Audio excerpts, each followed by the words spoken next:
Eminim ki güvenlik güçleri, ilgili kurumlar gerekeni yapıp suçluları, zanlıları ortaya çıkarıp cezalandıracaklardır. Bu şu açıdan da önemli. Bu tür olayların devamının gelmemesi açısından, önünün alması açısından sebep her ne olursa olsun ortaya çıkacak soruşturma sonucunda ortaya çıkacak nedenler her ne olursa olsun hiç kimsenin bir gazeteciye kendi topluma karşı görevlerini yapan, toplumu bilgilendirme noktasında zor koşullarda mücadele eden insanlara bu şekilde yönelmeleri kabul edilebilir bir durum değildir. Elbette hiçbir insanın bir insana bunu yapmaması gerekiyor ama özellikle basına yönelik gelişen bu tür saldırılar dediğim gibi sadece o şahıslarla alakalı bir şey değildir. Daha önce çok sayıda gazeteci arkadaşımız katledildi. Bunlar evet, görevleri başındayken katledilir ve ömürlerini aslında gerçekleri topluma yansıtmak, hakikatleri topluma yansıtmak, duyurmak için geçiren insanlardı. Şimdi bu olayların Güney Kürdistan'da arka arkaya böyle gelmesi son derece üzücü. Evet. Karşısında durmayı gerektiren, özellikle en başta da gerek basın kuruluşları olsun, gerekse de ifade özgürlüğü, düşünce özgürlüğü konusunda mücadele yürüten sivil toplum örgütleri olsun, farklı kuruluşlar olsun, bu tür saldırılara karşı durmak durumundadırlar. Çünkü önü alınmazsa bu yarın her tarafa sıçrayabilir, herkesi etkileyebilir ki zaten bir gazetecinin başta da dediğim gibi bu şekilde hedeflenmesi aslında toplumun özgür bilgi alma hakkına yönelik yapılmış saldırıdır. Böyle değerlendirmek gerekiyor. Güney Kürdistan'da şimdiye kadar bu yönlü katledilen çok sayıda gazeteci de oldu. Umuyor ve diliyoruz ki bundan sonra bu tür şeyler gerçekleşmesin. Bu sadece Güney Kürdistan'da değil. Mervan istersen onu da bir ekleyeyim. Şimdi dünyanın birçok yerinde aslında gazeteciler direkt hedef alınıyor, katlediliyor. Ve gerçekten düşünce özgürlüğü, ifade özgürlüğü, bilgi alma özgürlüğüne yönelik çok ciddi saldırılar var. Buna karşı durmak, buna karşı bilinçli hareket etmek, buna karşı özellikle gazetecilerin daha büyük bir dayanışma içerisinde olarak birbirlerini sahiplenmeleri önemlidir. Evet. Aksi durumda yani herkesin yaptığı her türlü yolsuzluk, kirlilik kendi yanına kar kalır.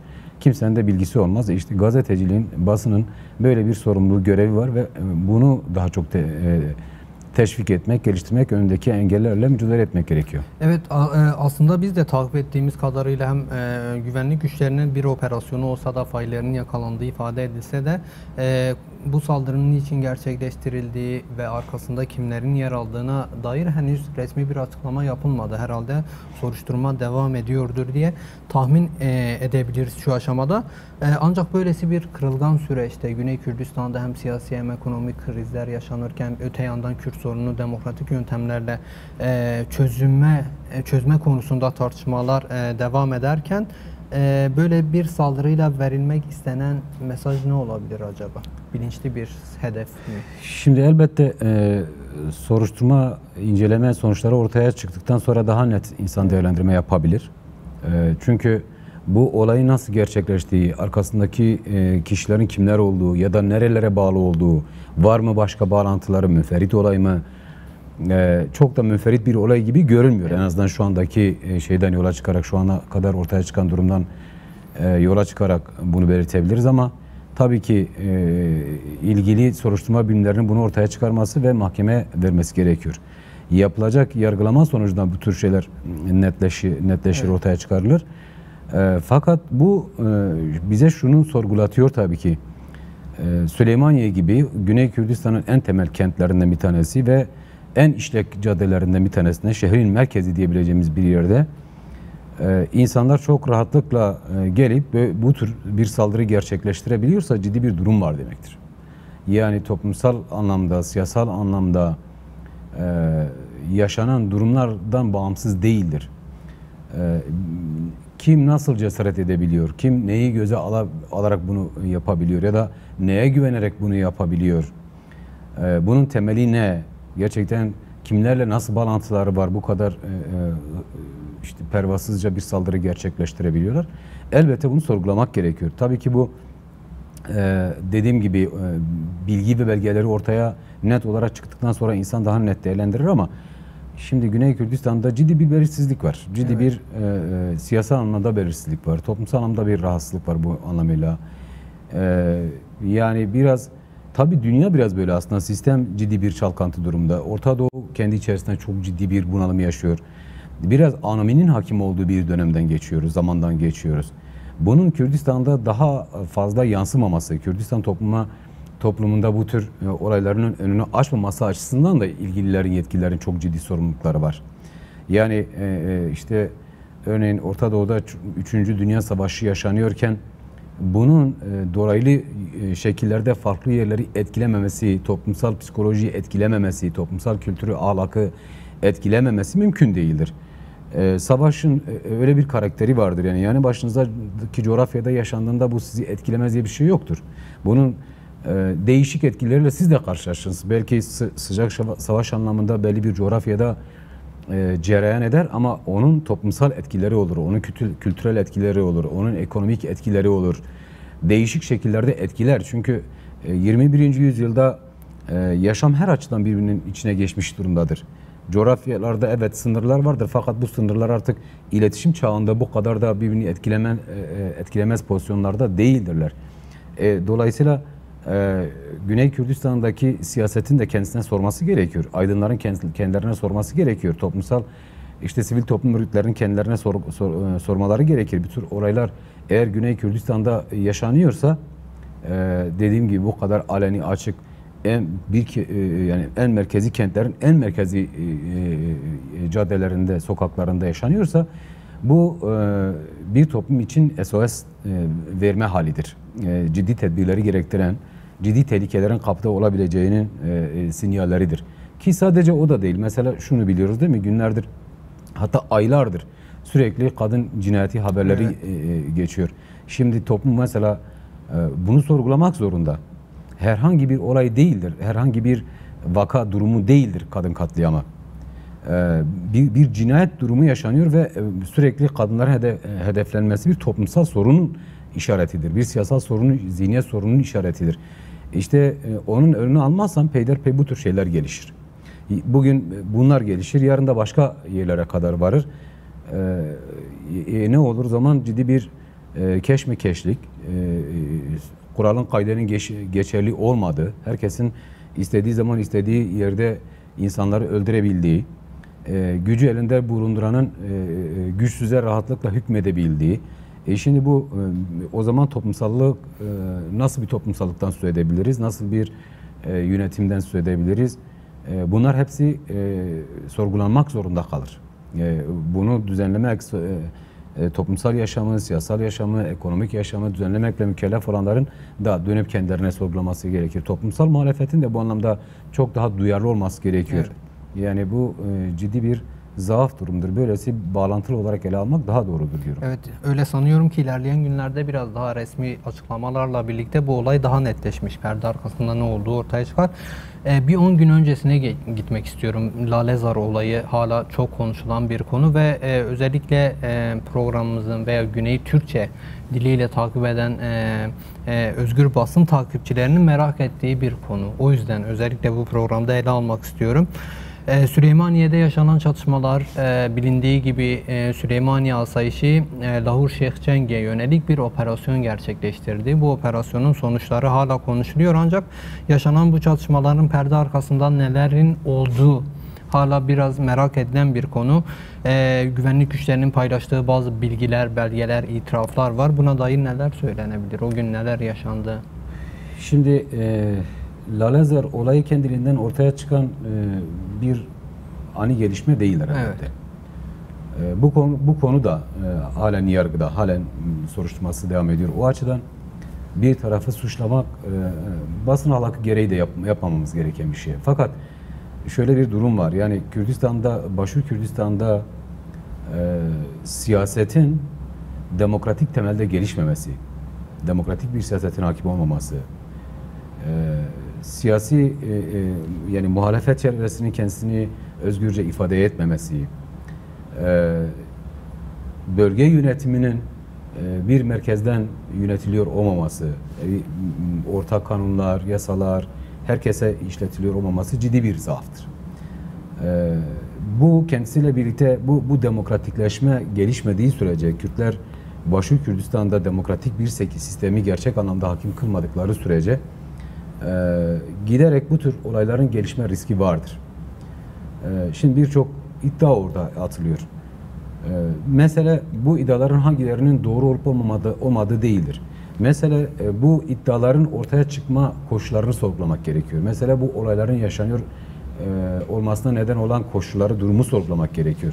Mesele Kürdistan bölgesinin kendi birliğini, kendi demokratik sistemini sorgulaması gerekiyor. Mesela kendi iç ilişkilerini, kendi öz gücüne dayalı bir sistemi inşa edip etmeme konusundaki sorunları sorgulamak gerekiyor. Şimdi ben mesela bu olaylar ilk yaşandığında da şunu belirtmiştim, yazmıştım da. Güney Kürdistan'da bu tür olaylar aslında uyarıcı nitelikte olmalı. Kürt toplumu gerçek anlamda yani kendisini yeniden sorgulamalı, sistemini yerine sorgulamalı,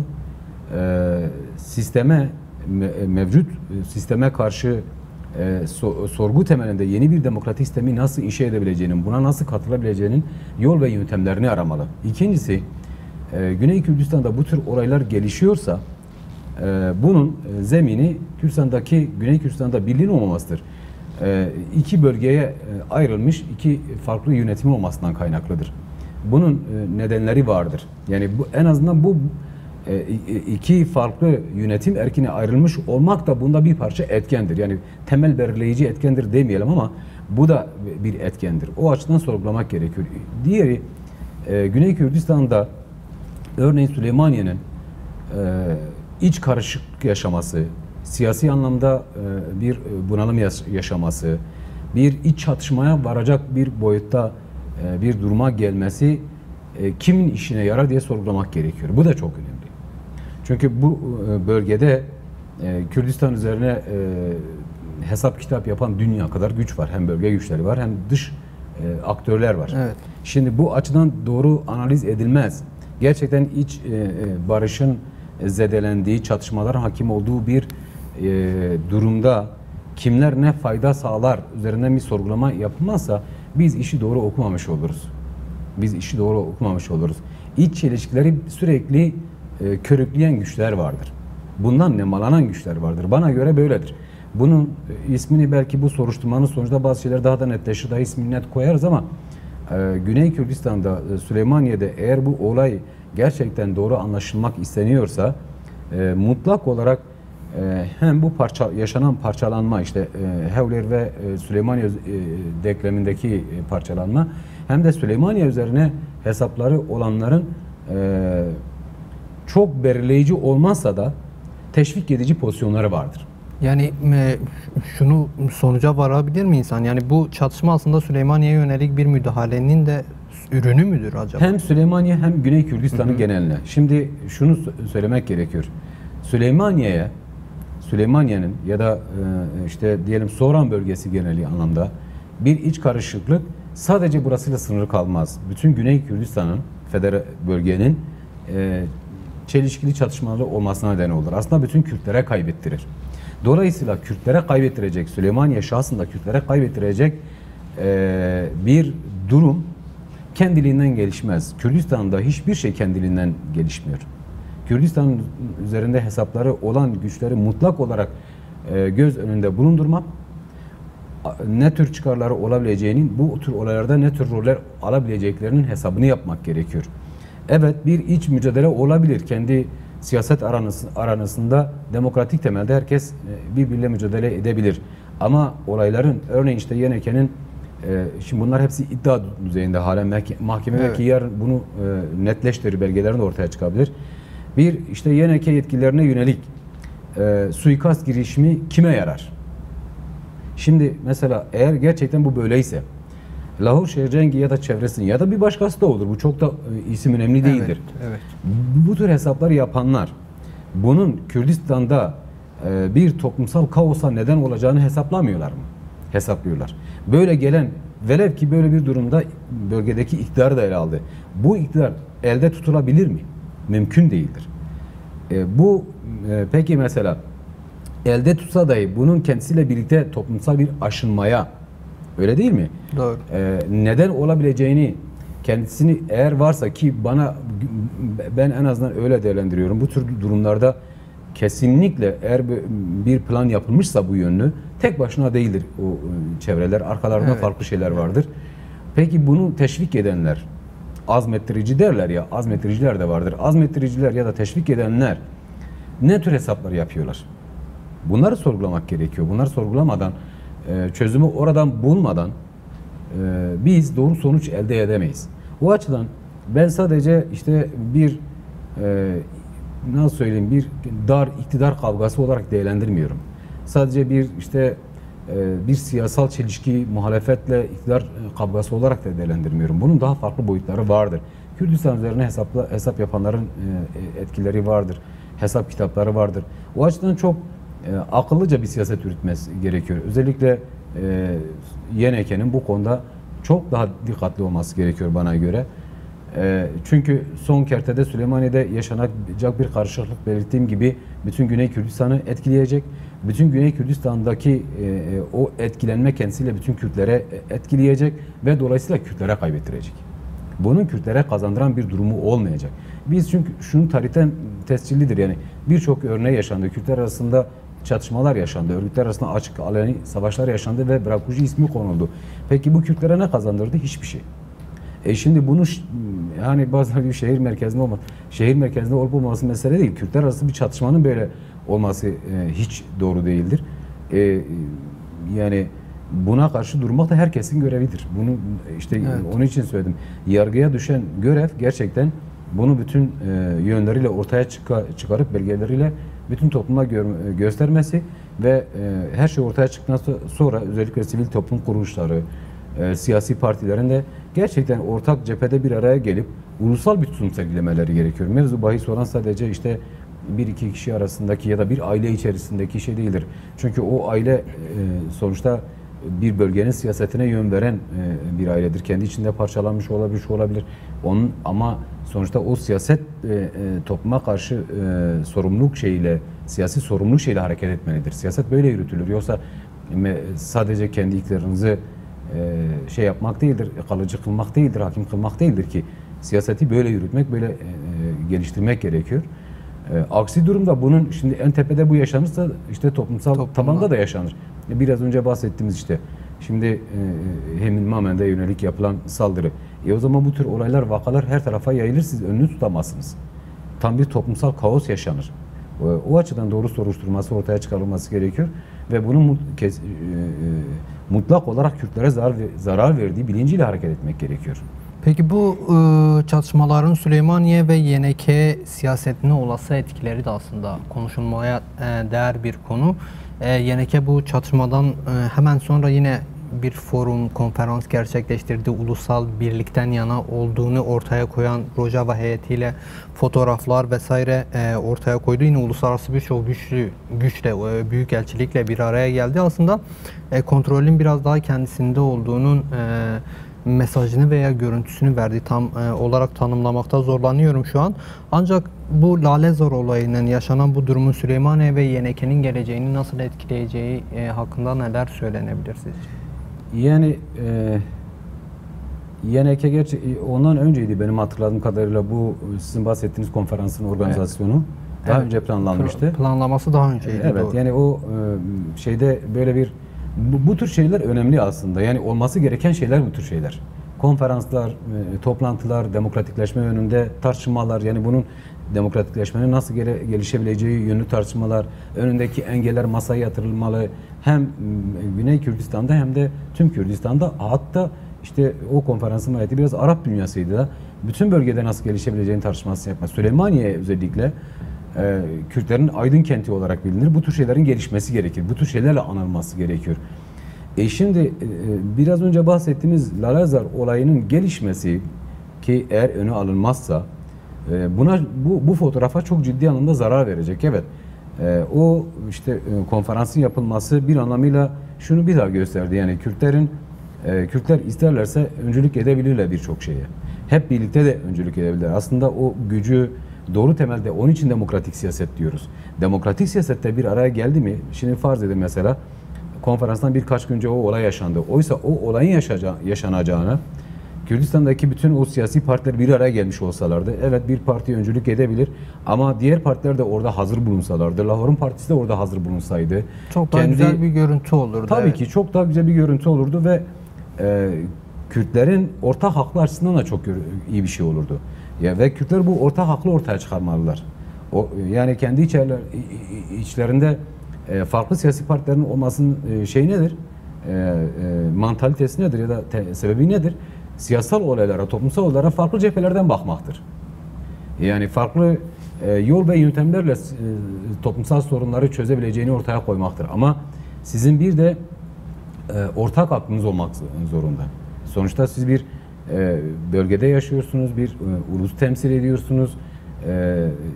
O vereceğiniz fotoğraf da o anlamda, ben şu anlamda söylemiyorum, milliyetçi temelde, ırkçı temelde değil. Yani kendi ülkesine sahip çıkmak, kendi kültürünü tanıtmak, kendi demokratik geleneğini büyütmek, demokrasiye öncülük etmek o anlamda değil tabii ki. Farklılar olur ama ortak değerleri inşa etmek gerekiyor. Ortak akıldan kastımız budur. Ortak değerleri inşa edip büyütmek ve öncülük etmek gerekiyor. Bu bir nebze de olsa olumsuz yansıdı tabii ki o süreçte. Yani bir taraftan siz işte demokrasi üzerine, demokratikleşme üzerine bir konferansın öncülüğünü yapıyorsunuz ama diğer tarafta işte bu tür bir olay yaşanıyor. Kürtler açısından çok gerçekten istenmeyen bir fotoğraftı. Ve ben şunu da söyleyeyim, yani YNK ya da diğer partiler bundan gerçekten doğru sonuç çıkarmak istiyorlarsa iki tarafta, mesela o olayın içindeki iki tarafta ve onun dışındaki partilerde bence dönüp o olayın analizini doğru temelde yapmak zorunda. Toplumsal algı olarak doğru temelde yapmak zorundalar. Toplumun algısını atıldı olaya. Bence ilk defa toplum bu kadar nötr durabildi ve her iki tarafta eleştirdi. Herkes eleştirdi. Doğru. Yani bu yanlışı görmeme üzerine değil. Yani dedim ya, mesela yarın öbür gün işte yargılama devam ediyor ya da soruşturma devam ediyor, yargılaması yapılır. Toplum o konuda da kendi tutumunu doğru ortaya koymalı, ortaya çıkan sonuç üzerinden. Ama çatışmaya varacak bir çelişkiyi kabul etmiyor. İlk defa bu kadar şey durdu, yani daha sağlam durdu diyebilirim, yani en azından benim takip ettiğim şey açısından sağlam durdu. Tasvip etmedi. Kendi yaşamının içerisinde kendi ne öncülük etme iddiasında olan kesimlerin, partilerin, ne bileyim değişik organizasyonların çelişkilerini bu düzeyde ortaya çıkarmaları kötü oldu. Ama bu mesela şeyi sordun ya, YNK'ye nasıl şey yapar? Evet. YNK evet bunu gerçekten de özgür bir, bağımsız bir yargı yoluyla yürütür, ifşa eder, ortaya çıkarırsa bence YNK güçlü çıkmış olur. Bunun imkanları, olanakları vardır. Buna ihtiyaç var aslında. Kürt siyasetinde buna ihtiyaç var. Şunu ortaya koymaları gerekir. Bu yargı belki de mesela vesile olur aslında. Demokratik bir temelde ilerlediklerini, olaylara bağımsız, tarafsız yaklaştıklarını, yargının bağımsız olduğunu, herkesin yargı önünde eşit olduğunu kendi bölgemizden yola çıkarak herkese gösterme imkanımız olabilir. YNK bunu yapabilir. Çünkü o şeyi var, o olanakları var. Yani bu imkanlar var. Bunu araştırıp ortaya çıkabilir. Bu hem Lalazar olayı için geçerlidir, hem mesela gazetecilere yönelik yapılan saldırıda da bu böyledir. İki olayı aslında fırsata dönüştürme imkanı var.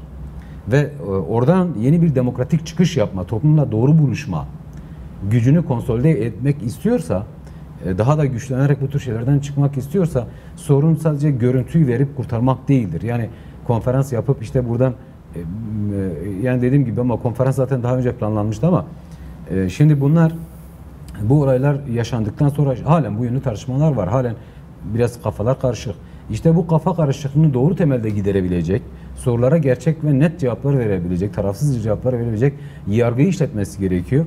Yargı kendisini temize çıkardıktan sonra bence toplumsal anlamdaki karşılığı çok daha güçlü olur. Siyaseten de öne geçer. Daha güçlü bir şekilde asıl o zaman çıkabilir.